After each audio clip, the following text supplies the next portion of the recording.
Hello again. I wanted to cover the topic of left-wing bigotry or left-wing outrage. Given the events that happened this week, it was pointed out to me on X that there was a young man on Question Time who was displaying a certain outrage at the comments of Matt Goodwin, who seemed to be echoing 70% of the people of this country in some surveys. So he was just talking about populism, and this seemed to infuriate this man. And he was displaying all of these traits of left-wing bigotry, and it is something that we see in normal life. We see this type of outrage all the time, and it's there to silence us from what we're supposed to be thinking. And it needs to be also remembered that the views often that are being preached down to us as if we are stupid for believing that we're on the right side of politics or the right of political theory, that somehow we're stupid or that we're nasty people. And this isn't the case. Compassion starts at home. It starts with understanding that you look after your own and you take care of yourself if you're going to take care of other people. This is pretty basic human nature. Now, I myself have experienced this type of left-wing bigotry or left-wing outrage when I've spoke to people, professional people, who get this anger inside of them, and it was very much on display when that young man was starting to get heated, and he was starting to say words like disgusting and you're dehumanizing and lying to people, and all of this really acidic language was used. So I thought it best to jump in and just cover bigotry from the aspect of the left. There's obviously bigotry on the right, there's bigotry everywhere. Because bigotry, although it is a term that's often thrown around, it's often used to attach itself to right-wing people. It's often a slur for people on the right of politics, when actually it's got nothing to do with the right of politics, it's got nothing to do with the right wing. It's just about opinions. So what is the definition of bigotry? Well, bigotry is obstinate or unreasonable attachments to a belief, opinion or faction, in particular prejudice against a person or people on the basis of their membership of a particular group. So that's what bigotry is. It's got nothing to do with people from the right wing. It's just got to do with opinions, and are you able to accept the opinion of another person reasonably, without believing them to be stupid, without believing them to have moral authority over you. And that's often the way you feel when you're debating people on the left, or you're speaking to people on the left when they're telling you about their opinions. There's often this false sense of moral superiority that's projected onto you, where they kind of pretend that they know everything. And in a way, they start talking down to you as if you're some type of idiot and you've never considered this stuff before. Or the reason that you think the way you do is because you're like this or like that. And that is bigotry. So some people may believe, you may say, oh, what's your favourite political party? Someone may ask you that. And you may say, Reform. And then from some people, you'll get a sneering look, as if you're some sort of fool, or you're a racist, or you're some right-wing lunatic. That's what you get. You know what I'm talking about. You've felt it before. So how is this bigotry categorised? Well, mostly it's categorised by anger. You feel the anger in that gentleman who was having a go at Matt Goodwin on Question Time. You felt that anger, it was palpable. It's also an irrational anger because the arguments put forward all have contrapoints to it. There is always two sides to an argument after all, and we are not infallible. So some of the arguments that I believe in, some of the arguments that I present to people will be wrong, but I believe them. The important thing is that I present my arguments in a calm and rational way, and if someone disagrees with me, then so what? It doesn't matter. That's just that person's opinions. They have a different lived experience. They have a different morality. They have a different education, lifestyle, culture. There's a million different ways that makes up a person's character. So it's pointless getting annoyed with people, but you will find generally that people on the left do get very, very annoyed. And one of the ways that that comes out is in hostility and aggression. Often people, when they're expressing bigoted outrage, they will use aggressive language, as this gentleman did, disgusting, dehumanizing, you're lying, this type of language. And they'll engage in verbal attacks, often ad hominem attacks, like, one I heard was, oh, well, if that's your position, we're really so far apart, I'm not able to help you. As if this person was talking from some type of moral high ground, preaching to me. And in this type of language, dehumanization occurs. So what you're made to feel like is that you're the target and you're to be treated in a derogatory way. They strip away your humanity and they justify mistreatment. And they attempt to exclude you from conversation, polite conversation anyway, because your views are unpalatable. There's also a lot of stereotyping goes on, and there's this type of broad, sweeping generalizations about entire groups of people. Example, do you like the Reform Party? You may say yes. Someone will then say, you're an idiot.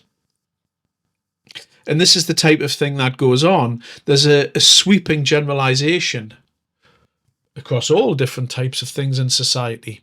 And this is usually exaggerated, or it's completely inaccurate, but what it does do is fuel anger and resentment. You'll also find that when you are the victim of this bigoted outrage, that people will be resistant to facts or different perspectives. So you may be given a quote about something, like, oh, isn't immigration good for this country? From a GDP capita per head, and you may say, well, actually, I read this report last week that said the opposite. And these facts, they will just disappear, and it doesn't matter. So when you're presenting facts back to people who are showing this bigoted outrage, they're not going to take on board your argument. They're unable to, because it challenges their worldview. It challenges their deeply held beliefs.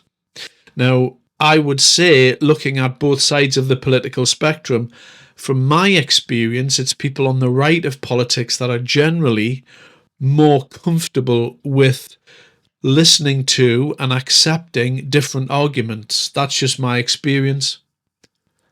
Generally, people that are on the left of politics will not even countenance any difference of opinion.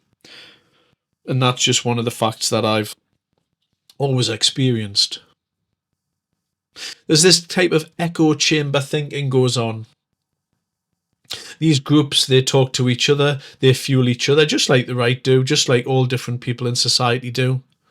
But what this does is this perpetuates and escalates the feeling of anger and division. There's also a rhetoric issue of us and them. There's a clear divide when you're talking to people, particularly on the left, where they may say something like, oh, well, we believe that you don't know what you're talking about. This type of rhetoric, again, is meant to dehumanize and vilify others, reinforcing this kind of a binary worldview where there's no empathy, no understanding.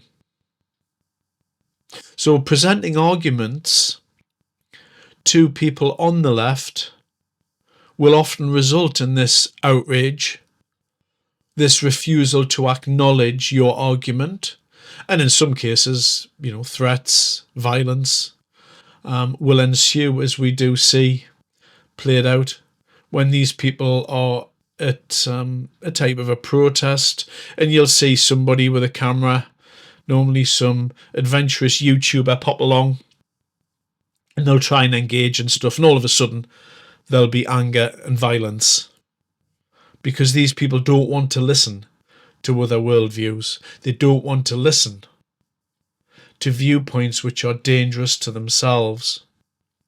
And so I just really wanted to make the comment on that. The question that comes from all of this is, should you even waste your time talking to people on the left of politics? Well, that all depends on who they are. If you know this person, they may be a family member, maybe even be a friend, and you can have a normal conversation with them, then I would say certainly do so. If you know that you're talking to somebody and you know that they're the type of people who are going to freak out, who are going to not listen to your arguments, and they're going to present you with a bunch of arguments that are either ludicrously stupid or off the planet, like let's have open borders, or let's increase teachers' pay by another 50% and everyone in the public sector, and we'll just whack up taxes on the private sector and everything will be all right. These types of silly arguments. And if you know that when you present this argument back that this person's going to freak out, they're going to get annoyed, then don't bother. There's no point sounding off your opinion to people if it's not going to lead anywhere. If the person's reasonable, there's a possibility over a longer period of time that you may arrive at a different consensus in your own mind. You may move your worldview, they may move their worldview. But when you're talking to somebody who is entrenched in this ideology, there's no hope of doing that. So I would say when you know such a person is in front of you, what they want, what they most want, is to demonstrate their purest version of humanity. They want to demonstrate how ethical they are and how they understand the world and how you don't. And they're dying for that opportunity. So what I do is not give it to them. I'm not giving the person airtime. I'm not going to give them my time. I'm not going to give them an opportunity to start lecturing me, because it's pointless. I can't be bothered with anger, and I can't be bothered with overgoing the same arguments over and over and over, which are patently stupid. So my view is that when you're dealing with a left-wing bigot, is to just cut them out. Talk about the football, talk about going to a concert or whatever it is, but don't talk about politics with left-wing bigots. All it serves to do is produce more anger, and it allows that person the opportunity to demonstrate to themselves and to everyone there just how morally superior they are to you and just how much they hate your ideology yourself. And I just avoid the thing completely. And I think this young man on Question Time is the perfect example of how the left seeks to dehumanize people on the right, remove their opinion, and attempt to make you feel stupid, when a lot of the time the views that you hold are dear to you, and you shouldn't really give someone the opportunity, especially if they're not going to play fair, especially if they're just going to display this left-wing bigotry, this outrage. I just feel you shouldn't give them the time. And I'm certainly not going to do that either. Thanks very much for your time. I appreciate it.